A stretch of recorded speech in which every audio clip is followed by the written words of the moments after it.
long time ago, in a galaxy far, far away, a Mandalorian has saved a child from the insidious and evil Moff Gideon. He has been quested by the Forge Master to take this child back to its people where it truly belongs.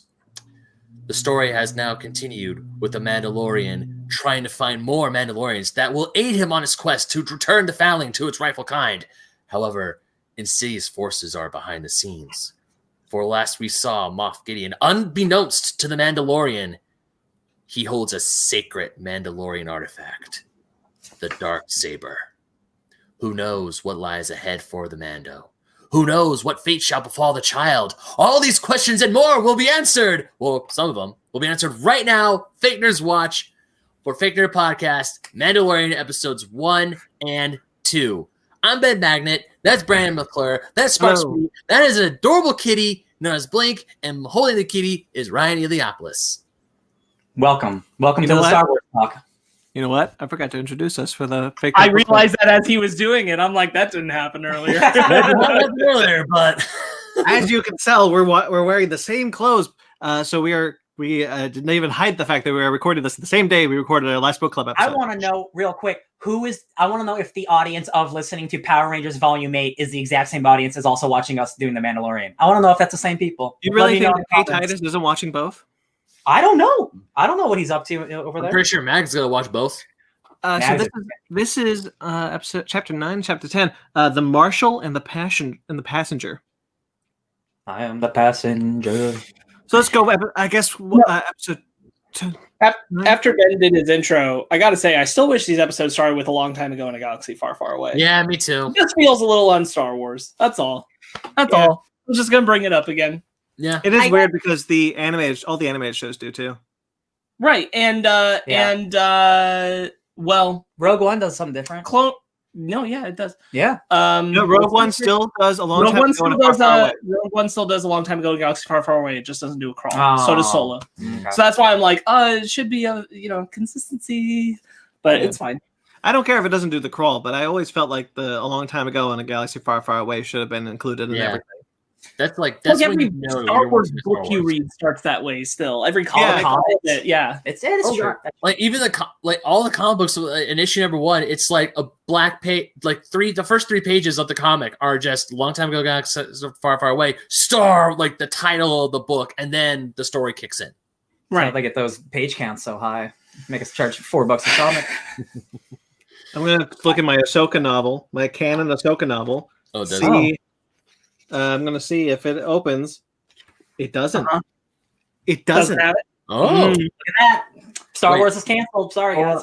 I still feel like there's a visual, I didn't mean it happens in every kind of material, but I do think there should be a visual consistency between the shows and the films that you have that. Whatever. You know, just because you like to look at my canon Lost Stars just to see if it starts off with, it has it on the flap. Does that count? Yep. Yes. I'll count that. Okay, so the Marshal. We're talking about the Mandalorian. Yeah, the Marshal. Real quickly. That's great. Real quickly, I just want to say, music is still great. Cinematography is still great. This show looks incredible. Oh yeah, totally.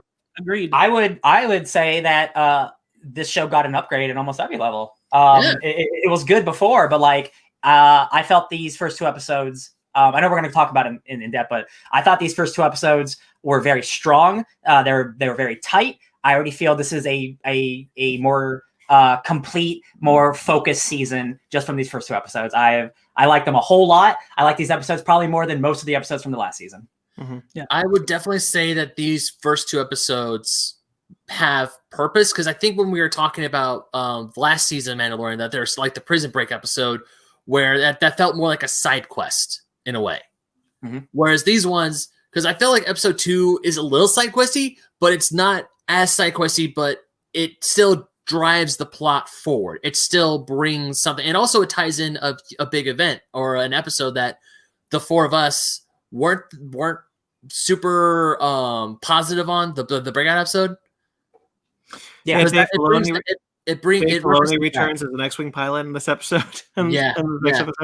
Fanny was super happy because the other X-wing pilot, I can't remember his name, but he plays Mr. Kim from Kim's Convenience, a very popular Netflix show. That's what I was talking about. And He also follows me on Twitter. And apparently in real life, he's a huge Star Wars fan. So for him to be an X-wing pilot and to have that much screen time I was looking at the Asian American community on Twitter. They are elated. Yeah. And it makes me happy too, because seeing Fanny happy that one of her favorite actors is in Star Wars makes me happy as well. All right. Yeah. Chapter 9, the Marshal. Chapter 9, the Marshal. God, I miss Timothy Olyphant as a Marshal. God damn. I freaking loved him as in Justified. Basically, he's space justified. This is the space justified episode. He's space Raylan Givens. It's straight up like, there's even the bartender who's like, we don't get a lot of people around these parts. And I'm like, oh, so this is a Western episode, like an actual Western episode. Real quickly, I am taking bids now for Cobb Vance's first appearance. Issue. So, interesting. Cool. Bidding starts at $10,000. Wow, that book wasn't mass produced, I guess. That's a mass market paperback right there, isn't it? Not the hardcover edition. You shut up. So hardcover's downstairs. Just until a character from this shows up. Yeah. God, Mandalorian, he's like, I gotta find more Mandos. So he gets a word that we gotta go to this, or he meets. Is it Amy Sedaris that he goes to first? Yes. Or no? Is she in the first episode too? Because my brain's Yeah, he goes to the crime guy. Oh, John Leguizamo in the urban. The most urban Star Wars area we've ever seen in the downtown LA. Yeah. I actually made a comment to that looks like East Side of LA. Yeah, You're trying to get to LA from the 60 or the 10. 100%. And then they meet John Leguizamo. You don't know those are the main freeways to get to Los Angeles for those of you who watch outside of California. Which is most Ryan, what have you been trying to say for the past 5 minutes? Oh, John Leguizamo is the Cyclops man. Okay, yes. Really? Ben, real quickly, you need to be aware. If you talk over them, they are not heard. I know. So you got to make sure that we all want to make sure that we are heard. I just care about John Leguizamo so much. That's all. He's cool. I could not tell that was him. Yeah. Well, that's what's so cool about Star Wars. The Star Wars cameos, like Simon Pegg is in Force Awakens. You can't tell that's him. There's so many celebrities all throughout Star Wars. Yeah. And in this show specifically, like every episode has like one person that shows up for a couple of minutes. I'm like, hey, I could be in Star Wars. That's fun. So they meet John Leguizamo's Cyclops dude, and through a pretty cool fight sequence, Din Djarin learns that there is Mandalorian. Oh, the Gamorrean guards. Yeah, they have a sick ass fight club. That there is potentially Mandalorian on Tatooine. Yes. And we all go, really? Oh, we're going back to that Tatooine again. Ooh. I think this might be I know there's a lot of people disenchanted with Star Wars due to the Rise of Skywalker, which I was one of them until. I get the idea, like, oh, we're going back to Tatooine again. This might be my favorite time we've ever been in Tatooine. Yeah. It doesn't feel fan servicey. Like we're not going there to see all the things we saw 100 times before. Yeah. Like there's a reason we're going there. Yeah. I was thinking about it as I was watching it. I was thinking about how people would feel that way. Like when the Sandcrawler shows up and they'll be like, oh, this is fan service. And I'm like, there's a difference between fan service and just using the tools of the things that existed before to flesh out the world. Well, and this is very much in the vein of we are just using things that exist to further flesh out the world. Yeah. And it's we'll talk about like the plot reasons, but like there's certain armor is on Tatooine and it ties directly to the sheriff guy, ties directly to the Mandalorian, it ties to the Sandcrawler. So like again, like it doesn't feel fan service. It feels like, no, that's just the plot, baby. That's just the story. Yeah. Before we get to that, how metal was it when the Mandalorian ties up Cyclops John Leguizamo and says, you won't die by my hand, shoots the light and walks away, and all the night creatures just kill him. Man, so again, dope. This season has such a bigger budget already. They're using that volume space or whatever, but there are so many more actual sets used. Like I was kind of convinced after they put lots of prosthetic costumes. Yeah, and lots of prosthetics. I was almost convinced that they were going to solely use that volume thing because just how much effort and how much they talked about it. But the amount of beautiful sets and practical shit in this show, it's mind-boggling. Like there's so much real set work and so much practical designs. I'm like, man, this is the Star Wars that this is my Star Wars. And The the volume is meant to kind of replace green screen. It can't yet, but it is the next step to replace green screen. So in order to enhance sets to make them larger, the space sequences are all shot in the volume, like things like that. Yeah. That's what the volume is for. So I was happy they still, even though they created it, I'm glad it wasn't used as a crutch to like, okay, let's instead of going on location, let's just always shoot in the volume. I'm glad it wasn't. It was once again used to enhance a space rather than to enclose a space. That's exactly what I was afraid of, and I was happily wrong, because man, that was a big ass set, and there's all those red eyes popping up out of nowhere, and like those look like real little eyes coming online. Like it was awesome. Those things looked rad. I just always love it when you see like the eyes in the shadows, but you don't see the actual creature itself. Yeah. I always love like Jawas and stuff. Yeah. Okay, so we go to Tatooine. We meet our friend who loves Baby Yoda. Yep. The child. And Din is like, yeah, let the droids give it a once over. And like, oh, you like droids now? Yeah, exactly. Which is like, he's changing his mind about some things. Yeah. I love the pit droids. I love the way they're used. I really love his relationship with her. Yeah. I think it's really good. Their banter works well. Their knowledge of each other works well. I feel like I believe that she can read him without seeing his face. Yeah. Which helps sells it. I think it's mentioned in the second episode, but she says she's a good judge of character. Yeah. And I definitely believe that. She has another line. It's in the second episode, but just to reference the point I'm making, where she says to him, like, quit your moping. And she's just looking at him. And, she can only read his body language, but it works. And honestly, this season, it sells me more that he works as a character without showing his face. Yeah. There's never been before. There's also something that I probably should mention this in the second episode, but I'll mention it here so I don't forget. Rather than the first season, which definitely felt like, okay, we ended the story, next story. There is definitely more of a through line of each of these two episodes of like A to B to C to D. And that's how we kind of go there. And I prefer that approach to the series. Yeah, because it feels like chapters in a book. Yeah. Or for me, like it still kind of feels like a video game. Like, all right, so this is our objective, and we have to get there. But it's still in service of the overall story. Yeah, she's great. Weequay, who is a Star Wars character that I know from like video games and stuff. He shows up and he's a bartender, and that's just like he's got like the weird face and the what's it called, like the dreadlocks, and I'm like, Weequay, what a weird character to put in this show. But I'm like, thank you, Dave Filoni. I know you did this one. Just a weird character to show up, and I'm like, that's cool. I love this it. episode was directed by Jon Favreau. Benefiting a lot from his experience doing Cowboys versus Aliens, no doubt. Absolutely, the best Western he's ever directed. Because man, you know what? You're not wrong.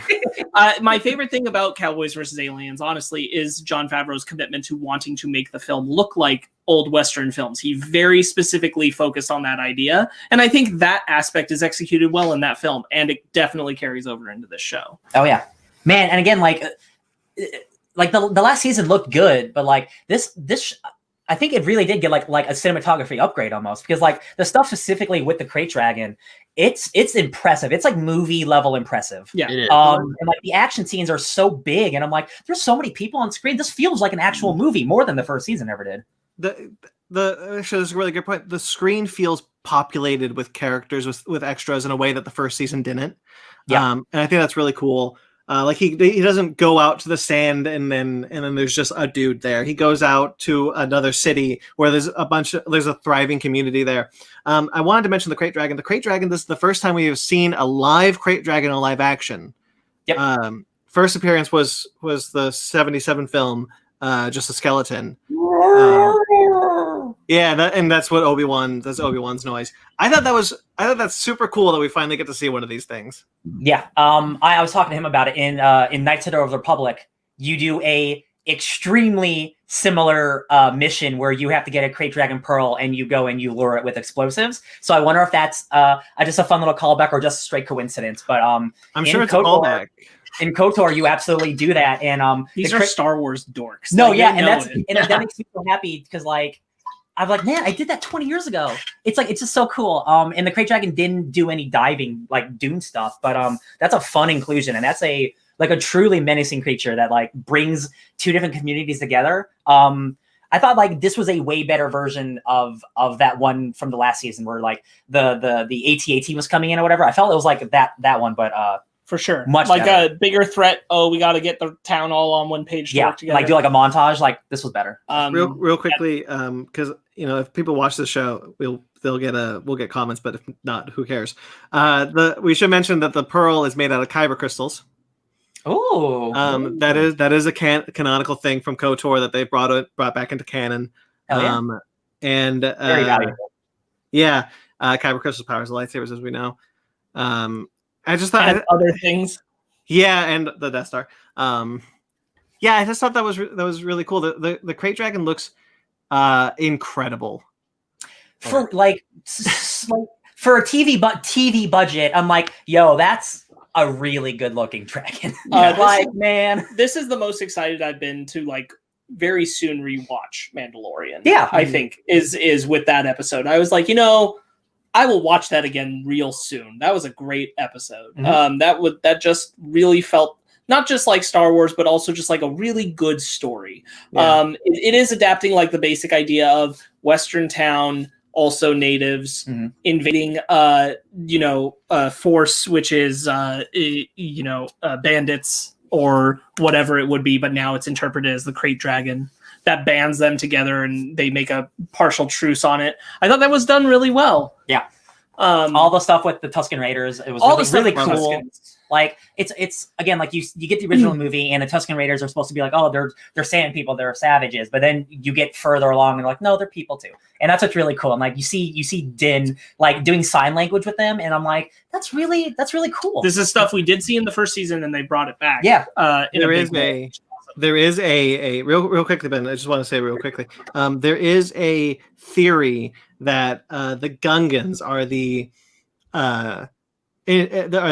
true inhabitants of Naboo. Mm-hmm. All the architecture that we see, all the ancient architecture that we see on Naboo is Gungan architecture. So it definitely feels like there's a story there where the humans came down. I think very similarly, they're trying to kind of progress the idea that perhaps the Tuscan Raiders were the original inhabitants of Tatooine, and then humans came in and forced them out into the Dune Sea, and they learned to survive. Yes, I agree. I think that is there. Yeah, 100%. I think the Tuscan Raiders have, for a long time, not from original, like the very first film necessarily, but for a long time post the original trilogy of Star Wars, been interpreted as Native American analogy. Yeah. We know, we've talked about it before on a different thing. The episode 1 novelization talks about Anakin being saved by Tuscan Raiders, which is why they help him out in the pod race. And there being like a relationship there that was further exploring those very ideas of tribalization being pushed out by colonialism, which I think is very much something they're leaning into with Tuscan Raiders. Speaking of pod racing, Let me get my thing in first. Ben. Go ahead. No, one of the things I loved about this episode was how they expand on the Tuscan Raiders. Because for years, I mean, I know we did talk about how the episode 1 novelization where Anakin befriends the Raiders and they help him win the pod race and yada, yada, yada. But as a kid, growing up with Star Wars, I just saw the Tuscan Raiders as, oh, those are just dudes in the desert. We don't mess with them. You don't mess with them. They don't mess with you. They're fine. Because, they beat Luke over the head. They do the But in this episode, or even in season 1, I was like, oh, maybe the Tuscan Raiders are actually pretty cool. In this episode specifically, I'm like, now I'll never see Tuscan Raiders the same ever again. Because one of my favorite scenes was when we get the Marshal, Din, and the rest of the Raiders. They're signing, and he's like, I'm telling him the same thing I'm going to tell you. Fighting amongst ourselves isn't going to help. They know that you stole their water. They know that you've killed their people. And he's like, well, they killed us. Not the point. Yeah. All of us are going to die if we don't take care of this together. Yeah. There's long been an interpretation that your audience perception is designed to be that Tuscan Raiders are savages. And it's not meant to flip really visually in the films or television until you watch episode 2 when Anakin slaughters them. Yeah. Which is complex because I don't think that's executed quite well because, they also barbarically tortured and eventually And had murdered slaves. Shimmy, and all that. And so it's like, where does that come from and all that? But they make a strong point that like they just do what they need to, like they retaliate, but it's not something where they're willing to be the people who start it necessarily. I hope there is more exploration of that. That's something I'm totally up for. I'm sure Tusken Raider stuff is going to come back around for Kenobi as well. Oh yeah, For sure. Oh, definitely. him hanging out on Tatooine so much. Oh yeah, Which is going to be interesting because realistically, knowing where Kenobi is by the time we get to A New Hope, he's definitely got colonizer mentality about them. He has a mentality that they are savage beasts. Yeah. So he's not going to come around on that, but it'll be interesting to see if that gets challenged in that environment. He's a new Republican. Tusken Raiders are pretty cool. Anyway, sorry. So the crate dragons. So crate dragons make their nests in what are they called? Jesus. Abandoned Sarlacc pits. Abandoned Sarlacc pits. And Din makes the case there are no abandoned Sarlacc pits. Like, If No, you that's crate dragons- the Marshal says that, and he says that there are ones if they eat them. yeah. I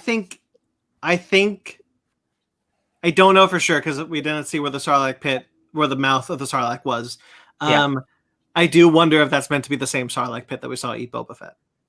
I don't think so. I don't think they need to be tied together. Right. I don't think so either, but I wonder if you could make if you could connect A to B.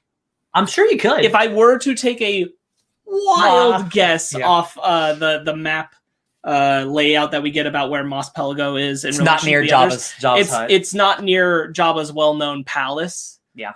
And I can imagine that there would be a closer Sarlacc pit that would be traveled to. We do know that Jabba's palace is not that far out from Mos Eisley, and Mos Pelgo is quite a distance further away. So that would be my guess. It just makes me think that like, so the Sarlacc is like, its mouth is like up here, right? And it has all of its organs, and then it has like a butt that comes out of a cave.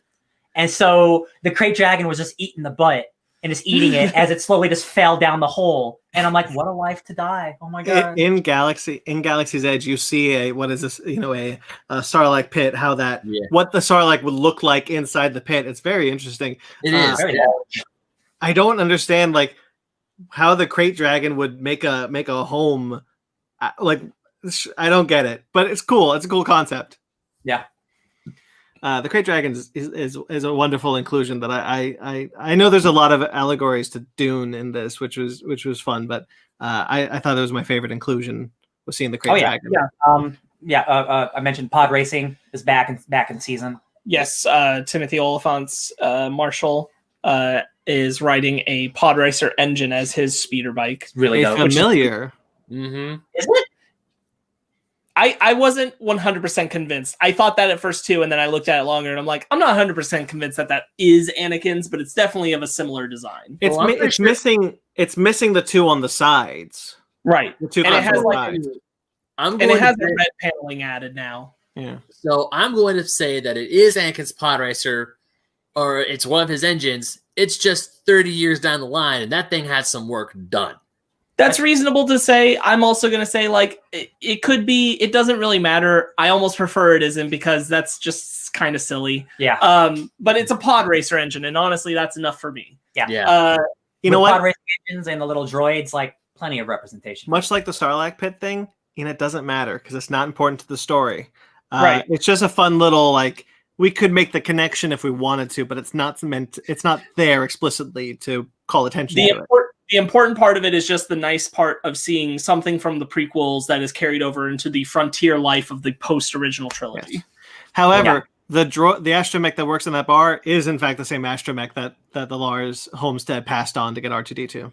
I had a feeling.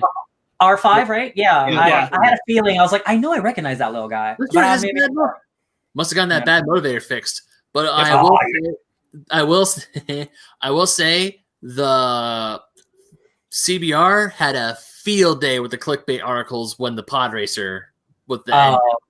I can only imagine. Dear God. I am so glad I missed all of this. I have to say, I guess it's like partially my own like oh, I was focusing on school, so I wasn't catching it. But Yeah. like, I got spoiled on nothing. And Ryan and I didn't watch the first episode of Mandalorian until yesterday. Yeah. So we waited 2 weeks before we watched it. So we watched the 2 episodes. I guess close. I got good Twitter friends who know not to spoil shit. Because I knew the only thing I knew is I knew that Oliphant was wearing Mandalorian armor. I didn't even know for sure it was Boba Fett's because I didn't look that closely at it. So that was really nice. That's all I knew going into the episode. So the reason why I watched it so soon, I watched it Thursday night it dropped, was because I was spoiled. The major spoiler of the episode, Boba Fett at the end. Mm-hmm. Sure. I didn't. That's crazy. I was on Twitter. That screenshot was there, and I'm like, oh my god! I'm like, son of a bitch. Yeah. All right, guess I gotta watch this now.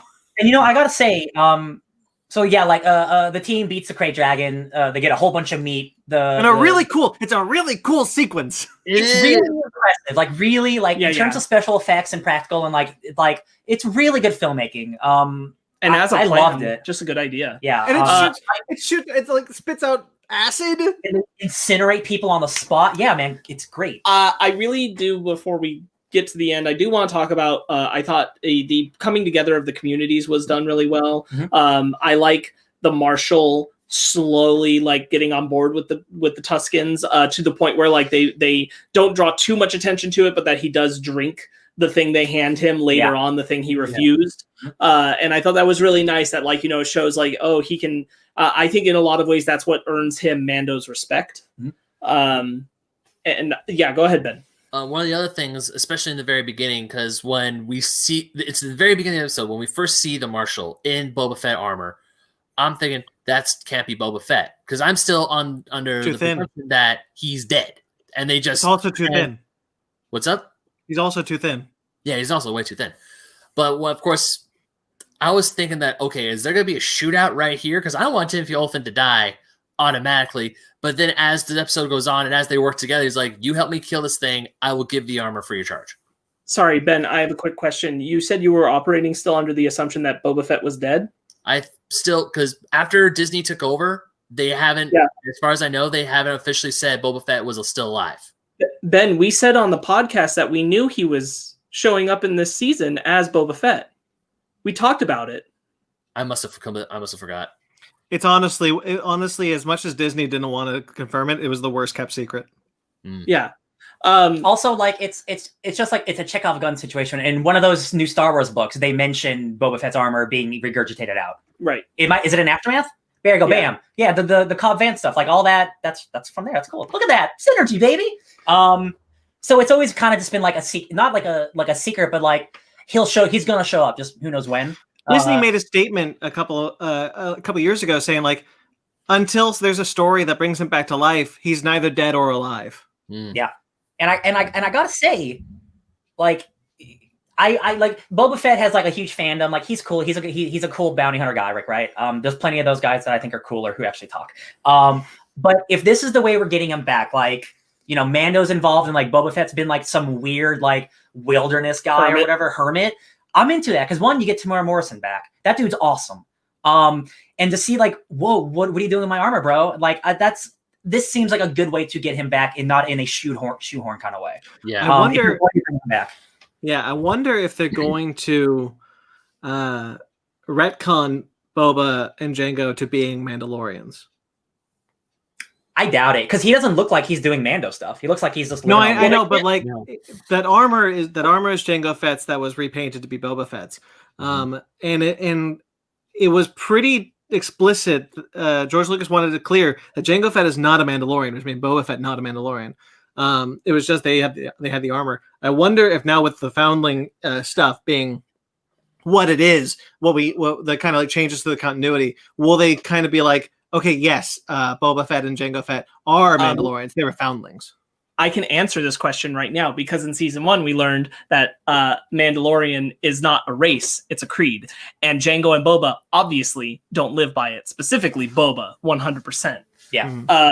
So there's your answer. No, they're not Mandalorians. It makes me think that like he's gonna be searching for this Mandalorian, and when he finds him, he's gonna be like super disappointed.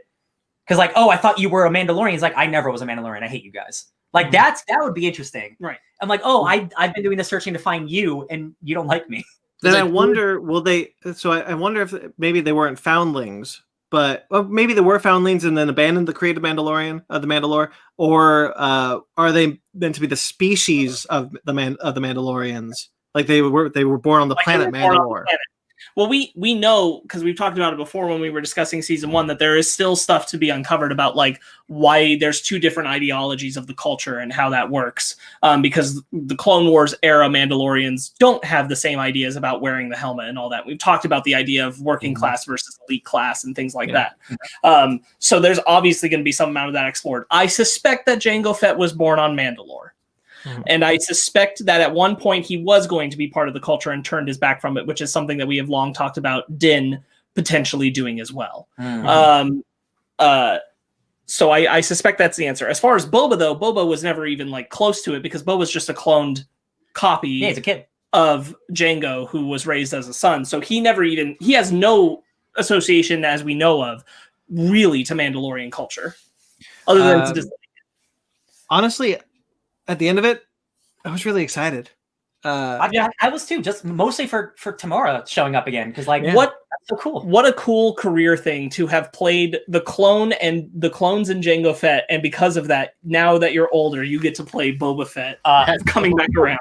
I said it to him, like it's my favorite thing. It's something only time could allow. Like the son gets to become the father, or like that's so cool to me. The father gets to become the son. Or you know what I mean? Yeah. You know what I mean? Yeah. No, I get you. The cycle repeats, and it's like the same actor. That's cool. I love that. Okay. Yeah. Before we leave this episode, Timothy Oliphant was fantastic. Oh yeah, really loved his presence. I loved his energy. I want him back already. He's so good on this show. I'm positive we'll see him again at some point. He's great. I thought his story about what how he defended the town was awesome. Yeah. I thought he was just a well-executed character. I thought his relationship with Mando worked really well. And I'm going to bring it up here because it's going to cross over both episodes. But I think this is kind of going to spill us into the next episode too. I think that all the things we talked about so much with season 1 with Mandalorian not working with a main character who you can't see his face. I think that's just not even accurate anymore in this season. I think the show works just fine. We have a second episode where predominantly I can't understand one character and then he's wearing a helmet and I'm still completely invested. 100%. Yeah. So that goes out the window at this point. Yeah. I think this season is so far the first 2 episodes. I think it's better at doing it than the last season was. Yeah, I think it's very much a season 1, like most season 1s for shows, like they're figuring out their steps, and if they're lucky enough to get a season 2, like they fix it. And I really feel like they fixed the stuff that like the detached part of like connecting with this character.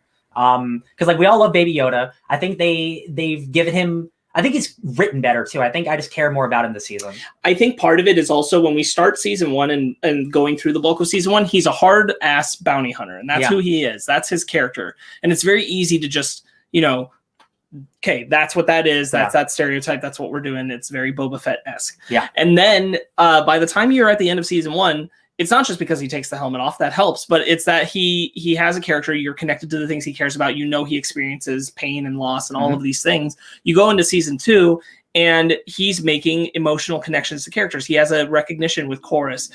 He has clear care for the child. Like, all of these things are self-evident without needing to see his face. Absolutely. Yeah. So the next episode is called The Passenger. It's directed by Peyton Reed. Good job, Peyton. And you can tell because there's a giant ant in it. I should have known from the beginning. Anthony, he lives. Dr. Mandible. Dr. Mandible. Are you kidding me? I love it. I love both these episodes, you guys. I thought like I have very little complaints. Like I think again, like the practical work is so fun. Just having a giant ant is just so stupid, but just like it's so great. Because it doesn't like even look super great, but it's just a big ant. And I'm like, hell yeah, he just exists in Star Wars. And they just allow it. I love it. There is a callback to Rebels, which is actually also a callback to Ralph McQuarrie.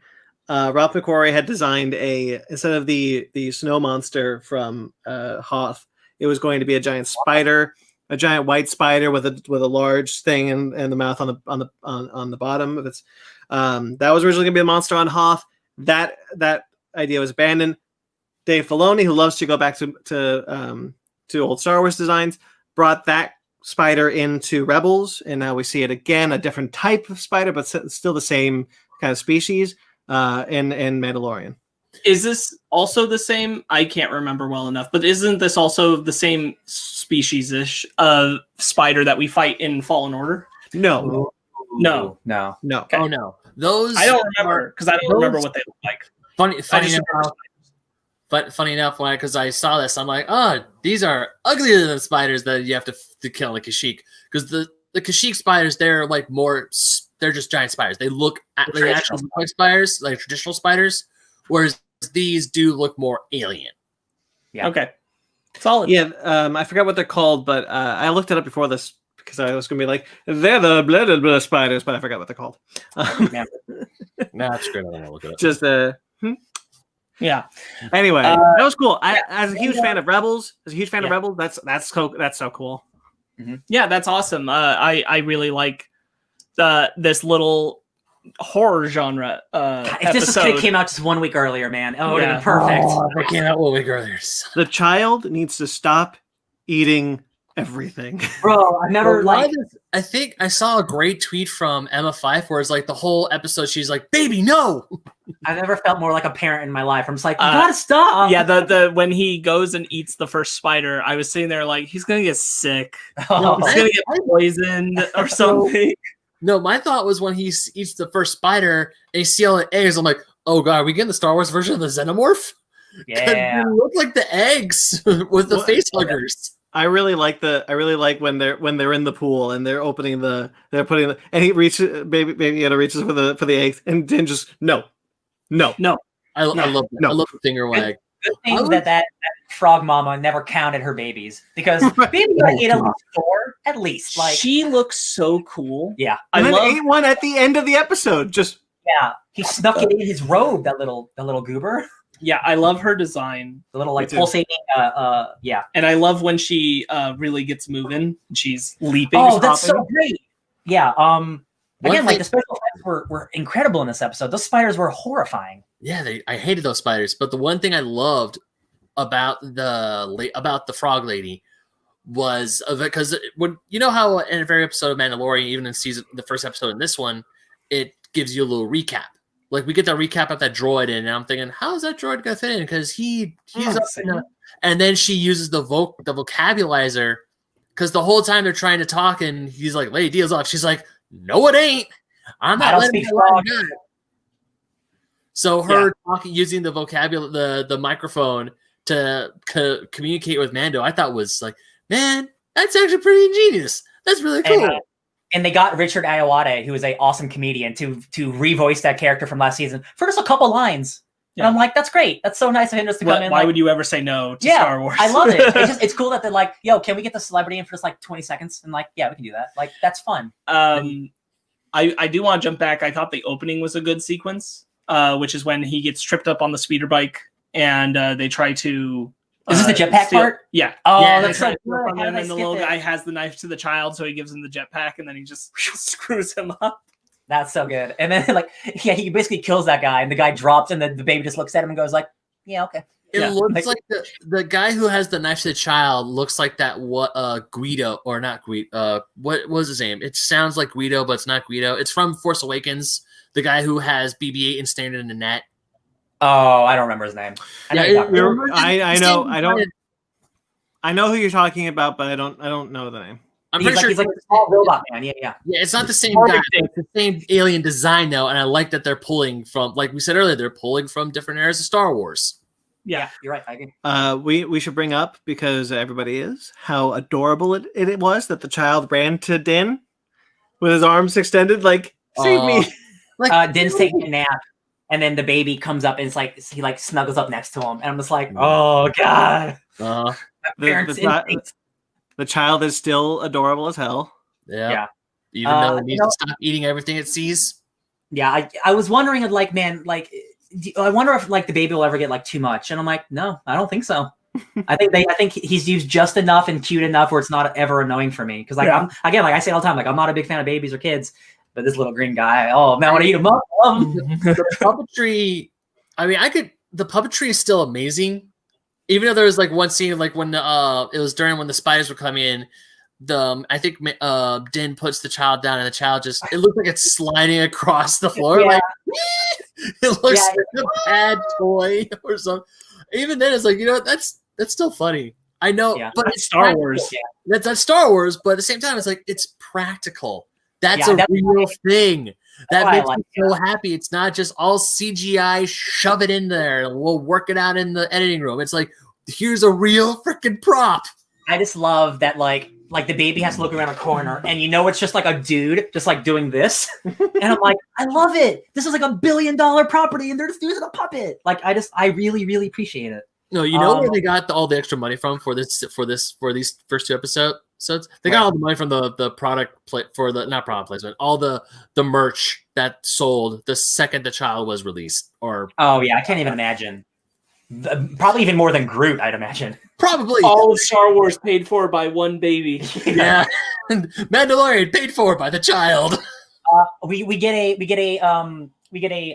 pull traffic stop, a routine traffic stop by some X-Wing pilots. Like, yo, you should give me your license registration. Oh, my license is expired. Oh, can you do this? Oh, I can't find it. It's crazy. Hey, can you switch to channel 2? Silence. Tring. Yo, those S-foils open. I'm like, that's bad. I know what that means. And he's like, is there a problem? That whole moment. Talk about like fixing the problem of knowing what the Mandalorian is thinking when we can't see his face. Of just him sitting there, just pause. And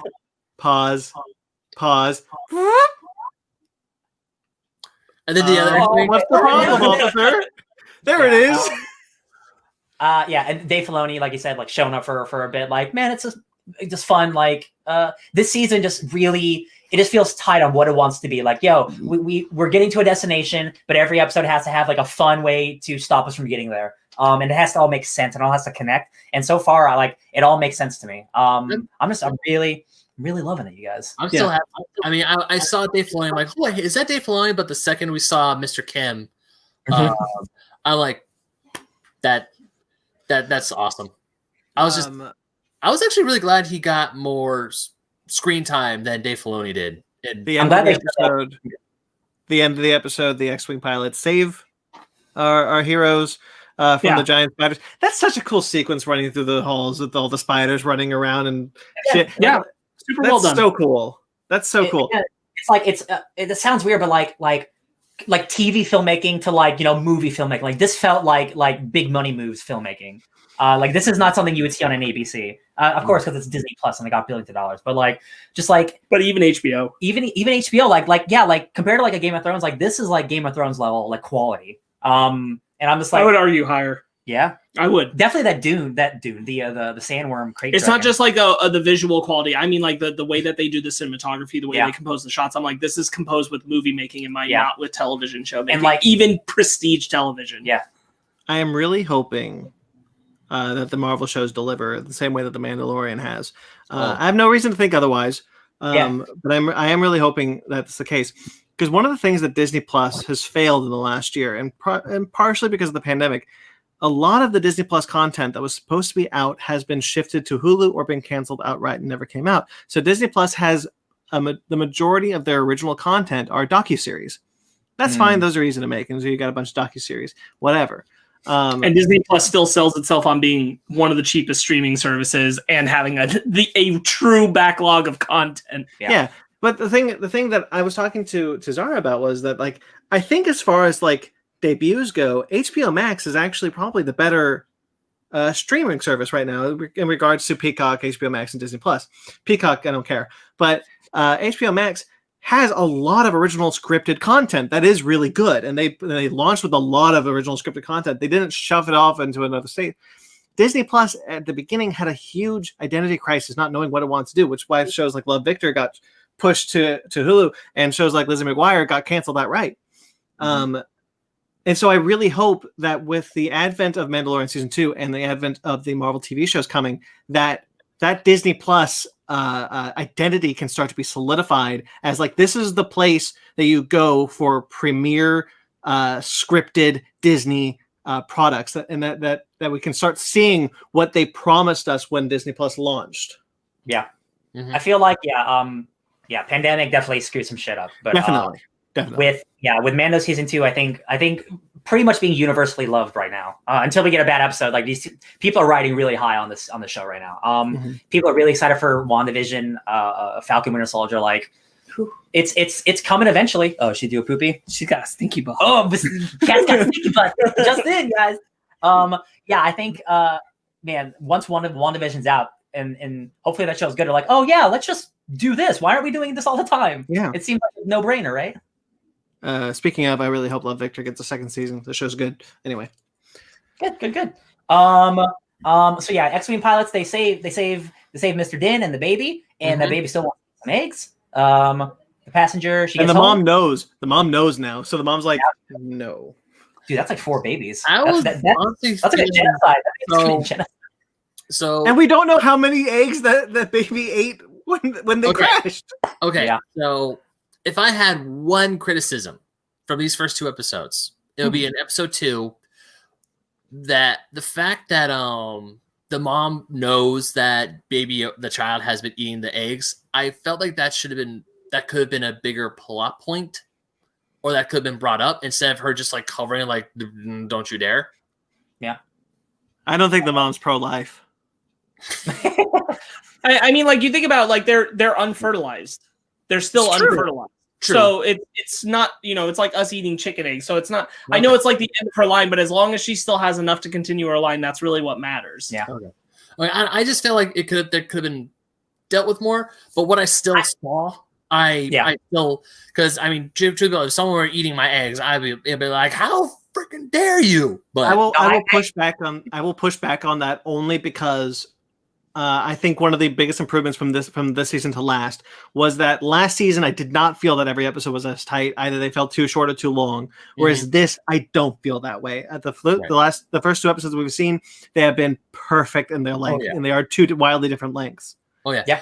And even like I said earlier, that episode 2 felt a little side questy. It's not. It's he has a passenger, but he's taking that passenger to get to where he needs to go. It's not like, hey, divert to the side for an episode and then we'll get back on the main storyline. It's like, you're looking for Mandos. This is how you find the Mandos. It's annoying escort mission, but you want to find the Mandos, you gotta take her. Yeah, I also think that the introduction of the New Republic and these X-Wing pilots and like them meeting the Mandalorian, and like I don't think that's not just there for no reason. That's set up too. Like there's probably going to be some New Republic stuff later in the season. I'd imagine. I mean, somebody else, God, I wish I remembered the line, but somebody else said something that was very interesting about like, it's her. It's the engineer, the lady, and she says, it's so hard to like get anything fixed right now. I don't even know who to complain to, and I'm like, that's such a good like outer rim point, because like there's no governmental body to the outer rim right now. You don't even know who to talk to get help. Yeah, who's running? The Hutts are gone. The Empire is gone. The Republic is kind of like whatever. And I thought that was a great line expressing that concept of like, I don't even know. Like, can you imagine if just like the whole thing fell apart and we're just all sitting here like, I don't even know. Like, who do you talk to? I don't know. And I thought that was executed really well. And then yes, like the introduction of the New Republic. Also, going back to episode 1, Oliphant's story of how the mining company moved right in. Yeah. Like the moment the Death Star blew up, which was a cool little thing to see the Death Star hologram celebration. Seemed like a cool party. Yeah. I love how I love how Timothy Oliphant had to be like, when the Death Star, the second one, when the second Death Star blew up. Right. Don't worry, you got another Star Killer to deal with after that. Yeah. Okay. That's it, right? Solid. How did the episode end? They're flying up at the best that they can off of the. That's right. Off the ice planet. Off the ice. That's right. Yeah. And his ship has seen better days. And yes. He's probably going to land. That's where he's probably going to drop off the passenger, or unless they're just going to do that off screen. I'm sure. Like the way that the episode 1 spilled to episode 2, I feel like we're going to follow her because taking her is key to him getting the information he needs to go to the next point. That's how you build a plot, baby. In one of the trailers, we see him walking with her, and we now know who that person is because we just met her. We see her walking on a water planet. So I'm assuming she is going to be in the next episode. The ship! I'm ready for a ship episode. Okay. A boat All right. episode. To be more specific, they're going to be on a boat. I was about to say, Sparks. We have the Razor Crest. What are you talking? Yeah, shut up. If a ship lands on water, You is it need a a boat? water. Going fishing in Star Wars. Star Wars fishing. Okay. All right, guys. Guys, that's it. Oh my god, do you think we're gonna see a Gungan? No. Maybe. I believe eventually in the run of these Disney Plus shows, we will see a Gungan. Yeah. Oh, I think because we see on this water planet various aquatic species. What if we see Jar Jar? I'm going to go one step further and say in Kenobi, at least, We'll see Jar Jar. I think we're going to see Jar Jar Binks. Oh hell yeah, that dude's like a senator or something. I don't think we're gonna see Jar Jar because of where he ends up. Oh, in that's this right. book. He's on Naboo. I forgot. This book ties into the show a lot. That doesn't mean that he can't show up in Kenobi. You're That's absolutely true, right. but in Mandalorian, I don't think it'll be Jar Jar. But I do think we're gonna No, see. of course. I'm not saying Mandalorian. I said I'm not talking Kenobi. to you. I'm talking to Ben. I know. He's talking to me. I'm talking to myself. Why are you talking to yourself? I don't know. I'm weird. That's All the right, first that'll thing do I'm it. saying. That's it. Okay, so I love this. I'm loving it. I really liked last season, but like I wasn't in love with it. But I'm loving this season so far. yeah, So me far- too. So far, shows 2 for 2. Give me more. I'm looking forward to coming home on a Thursday night, Friday morning, watching episode 3. So we'll be I'm back very with. curious how they're going to work Boba Fett into the plot. Yeah, I really hope it's not. Forced. It doesn't feel forced. Yeah, because Yeah. like I like the way that he's introduced. Yeah. Sorry. So No, when Mandalorian is like, sure, may the force be with you, and also, yeah. and Oh, they yeah. go fly away. Okay, so that does it. So stay tuned for 2 weeks thereabouts. We'll do the next 2 episodes, episode 3 and episode 4. Until then, you can check out maybe go back and watch our Mandalorian season 1 recap. We did on the Fighters Watch series. Make sure to like this video and subscribe to this channel. One of the things I totally forgot to do was do this clicker down here, but you can check out all the information you want all at Figure Podcast on the socials. Definitely check out our website, our fignerpodcast.com, fignerguys@gmail.com. You can check out our other shows, Basement Arcade, which we just did a bunch of spooky stuff. Some Dead Spaces, some Dead or Alive, not Dead or Alive, some Dead by Daylights, Left 4 Dead, lots of dead. Lots of A lot dead death. things. Not a lot of death lot happening. of dead in Animal Crossing though. And some Animal Dead Crossing. Dead Animal Crossing. There you go. We also have our other shows on Fictor's Watch where you can check out You what got do it. we got? Come on. We got The Boys, we got Boys season 2, we got Umbrella Academy season 2, we got Swamp We Thing, just we got did it. Watchmen, Game of We just did it. Thrones. What is this? Lovecraft Country. Lovecraft Country. We just did what is this? I thought you were doing a Predator. I was like, there's no Predator show. We just finished Lovecraft Country, which now we are doing Mandalorian, so stay tuned for all that. We also have our Fake Nerd Book Club. We just finished our last episode of the Fake Nerd Book Club for Mighty Morphin Power Rangers. In that episode, we picked the next book, but stay tuned for a change on that one. Yeah. Until There's a change. we just did all of Kyle Higgins' Mighty Morphin Power Rangers. If you want to read that and watch our stuff, or just watch our stuff, do what you want. It's free. It's free life. We did a Michael Morisi interview. We also are doing our podcast. We do our main mothership podcast, the Fake Nerd Podcast. Since quarantine started, we've been doing live shows because we can't see each other. Oh, you're stopping me. Yeah, just because I wanted to say, you like Star Wars, Michael Morisi writes a lot of great Star Wars Adventures comics, so you should go check those out if you want, and then check out our interview with him. We talk plenty of Star Wars because this is about Star Wars, so. That's true. That is true. Star Check out our Michael Morisi interview. Okay, where was it? So the Fake Nerd Podcast, we've been doing our Quarantine Cast podcast for ever because we can't see each other. So that's been fun and distressing in its own way. But when is this coming out, Sparks? When do you think? Next week. Tomorrow? Okay. Stay tuned later tonight for our Over the Moon episode on the Fake Nerd Podcast. Or unless you're watching this in the week coming, we just did Over the Moon, the new Netflix animated movie. And the week after that, I honestly don't remember what it is. But we just did our celebration of Black horror. We did a bunch of horror movies celebrating Black horror. Candyman, Attack the Block, Vampires vs. the Bronx, his house, the Netflix original. That was a lot of fun. That was really cool. Check those out. Join our live show, guys. It's a lot of fun to do it. The live show. It's really the only way that we get to connect anymore. Until next time, until 2 weeks from now, this is the way. This is the way. Where can they find us? I already said that in the beginning of this whole thing. You actually did. Oh, you say no, all of us individually? Oh, no. I'm at BT McClure on Instagram and Twitter. Ben. He does it so begrudgingly. On my Instagram and Twitter at BenMagnet27. Ryan. Oh, you can find me at Sparks Witty, SPARKC Witty. You can find me at DJ Tony Snark everywhere, all the time. You can find me celebrating democracy at Sparks Witty on Instagram and Twitter, SPARKZ Witty. How long are you holding on that one, Sparks? Like 2 minutes. Okay.